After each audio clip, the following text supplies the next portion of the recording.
مغربی جاسوسوں کا خیال ہے کہ روس کے صدر ولادیمیر پوٹن اپنی ہی بنائی ہوئی ایک خیالی دنیا میں قید ہے اور یہ بات ہی انہیں پریشان کرتی ہے۔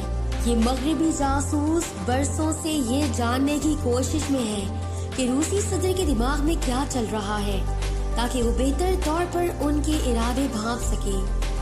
بظاہر روسی فوجیوں کے یوکرین میں پھنس جانے کے بعد ان کے لیے یہ جاننے کی ضرورت پہلے سے بھی زیادہ پڑ گئی ہے، کیونکہ وہ یہ جاننے کی کوشش میں ہیں کہ ایسی صورتحال میں روسی صدر کیا رد عمل دے سکتے ہیں۔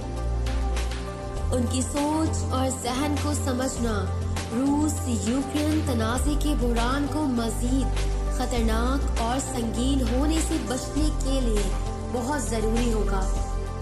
یہ قیاس آرائیاں بھی ہوتی رہی ہیں کہ روسی صدر بیمار تھے، لیکن بہت سے تجزیہ کاروں کا ماننا ہے کہ وہ دراصل تنہائی میں چلے گئے تھے اور انہوں نے کسی قسم کے متبادل نظریات کو اپنے سے دور کر دیا تھا۔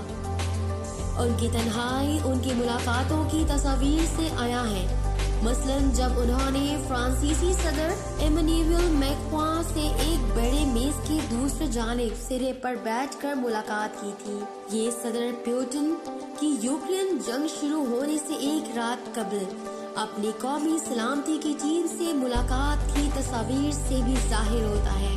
ایک مغربی انٹیلیجنس اہلکار نے اس کی وضاحت کرتے ہوئے کہا کہ صدر پوٹن کی ابتدائی فوجی منصوبہ ایسا لگتا تھا کہ جیسے روس کی خفیہ ایجنسی کے GBKA افسر نے واضح کیا ہو۔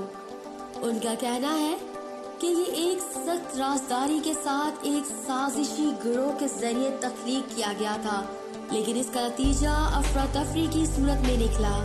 روسی فوجی کمانڈرز اس جنگ کے لیے تیار نہیں تھے اور چند روسی فوجی یہ جانے بنا سرحد کے اس پار چلے گئے تھے کہ وہ کیا کر رہے ہیں۔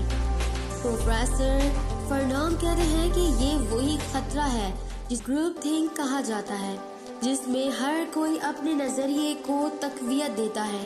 اگر وہ گروپ کا شکار ہے تو ہمیں یہ جاننے کی ضرورت ہے کہ وہ گروپ کون ہے۔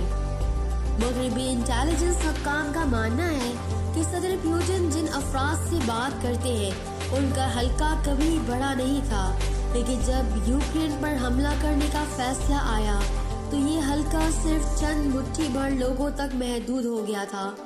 ان کے مطابق وہ صدر پوٹن کے سچے ماننے والے ہیں جو ان کے ذہنیت اور جنون جیسے خیالات رکھتے ہیں۔ ان کا اندرونی حلقہ کتنا چھوٹا ہو گیا ہے اس کا احساس اس وقت شدت سے ہوا تھا جب انہوں نے حملے سے عین قبل قومی سلامتی کے اجلاس میں اپنی ہی انٹیلیجنس سروس کے سربراہ کو سرعام ڈانٹ کر ان کی تذلیل کی تھی۔ چند گھنٹوں بعد ان کی تقریر سے یہ بھی ظاہر ہو گیا تھا کہ وہ ایک غسیلی یوکرین اور مغرب کے جنون میں مبتلا شخص ہیں۔ وہ افراد جنہوں نے ان کا جائزہ لیا ہے کا کہنا ہے کہ روسی رہنما 1990 کی دہائی میں سوویت یونین کے ٹوٹنے کے بعد روس کے مظاہر ذلت کے انتقام لینے کی خواہش کرتے ہیں۔ انہیں یقین ہے کہ مغرب روس کو نیچا دکھانے اور اسے اقتدار میں ہٹانے کے لیے پرعزم ہے۔